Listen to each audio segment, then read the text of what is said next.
In contemporary society, cultural appropriation has been an issue that has been addressed but not dealt with.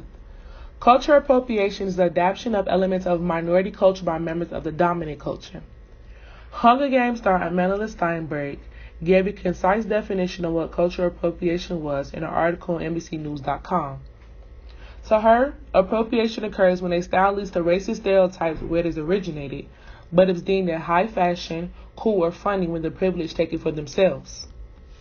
Cultural appropriation is in every aspect of media.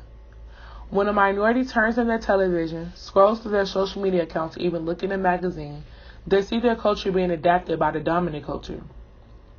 The problems with cultural appropriation is that it disrespects someone's culture. For example, black culture has been appropriated so much in media, one can even tell it was an issue. Celebrities like Miley Cyrus, Justin Bieber, Kylie Jenner, and many more have been in trouble for disrespecting the black culture without even realizing it.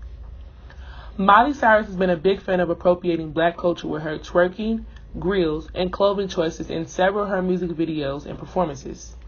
Justin Bieber broke the internet when he debuted his new hairstyle, dreadlocks. Kylie Jenner rocked faux dreadlocks for her magazine shoot and debuted cornrows on Instagram, getting millions of likes. Celebrities aren't the only one who appropriate culture either. Vogue magazine stays under fire because they constantly appropriate the black culture. French Vogue stirred the pot when they decided to display Dutch supermodel Laura Stone in blackface. Vogue Netherlands also made a dumb mistake when they did a shoot that was inspired by Josephine Baker and Grace Jones. Instead of using black models, they put a white model, Carell Jensen, in blackface in a wig to resemble what is considered black hair. But the African American culture isn't the only culture that is constantly disrespected in media. Movies like The Hangover, Doctor Strange, and the show Two Broke Girls try to display what the Asian culture is, but miss the mark and present racist stereotypes. Adam Sandler's movie The Ridiculous Six presents racist stereotypes of the Native American culture and upset the Native American culture so much they walked off the set of the movie. Beyonce and the group Coldplay was criticized for portraying Indian culture as something that is exotic in their music video, for the Weeknd. The very popular show WWE Wrestling continuously had their wrestlers dressed up as voodoo priests and even had the audacity to have Mexicans ride to the ring on lawnmowers. The director Cameron Crowe was under fire for his 2015 movie Aloha.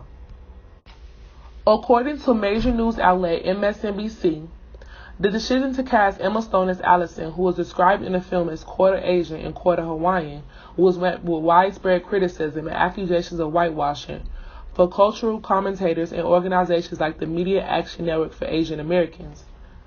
All these cases of cultural appropriation in the media show the lack of respect of the cultures and the lack of the understanding of a culture. It also explains the double standard in media. Miley Cyrus can wear grills, bandanas, and twerk, and is quirky. But when it's done by an actual African American, they are seen as thugs, ghetto, and hood rats. In an article that can be found on Huffington Post, Taryn Finley explains how Kylie Jenner wore faux dreadlocks for a Teen Vogue cover story, and she was hailed as edgy, raw, and beautiful. However, when Zendaya wore the same hairstyle at the Oscars in February and was photographed, Fashion Police host Juliana Rancic said on national television that she smelled like oil or weed. Although Zendaya responded with the utmost class, this is just another example for white women being praised for the same styles black women are interrogated for. White women and white people absorb everyday culture, but look down upon other people who are engaging in their own cultural practices or say they have nothing of value to contribute to society. Isn't it funny how people will support a culture worn on someone not like them, but not by the actual minorities that wear it?